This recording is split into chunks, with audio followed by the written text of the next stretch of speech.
describe for the Kabuto. All right, so the Kabuto is probably like the easiest part of the costume, almost. Not really, but it's pretty simple. It's a very easy to make prop. What you can do is you can take really any cardboard tube. I just happen to have like really stiff cardboard tubing that was a good dimensions. You know, put a little foam at the bottom, wrapped it up with some medical bandages I had lying around just to do this part. And then I took one of those foam green wreath things, just hot glued, stuck in the tube, just sort of twisted it in to get that part done.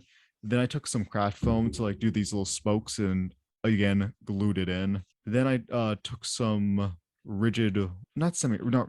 Then I took some string, not so much string, but this like leather. Then I took this like leather thread, and the reason when you want to do something like leather or maybe like even wire is because you want something that's like rigid enough that this thing doesn't get tangled, because when this gets tangled it's an absolute pain. So nothing that's like super like flimsy. You want to use something like with some rigidity just so you can do not have this tangle. And with this little pouch, I really just hot glued a couple of random pieces of fabric into a little pouch and then stuck a marble in it just to give it some flavor, and then attached the strings to it. Nothing too complicated. Here I have the string glued in. These little knots here just for accuracy's sake. So these knots just gave more surface area for gluing. And here I just sanded this down with a Dremel just to make it more Kabuto like. And what I used to paint this was not spray paint, but just fabric paint, because that's what I had. I had leftover black fabric paint, and it's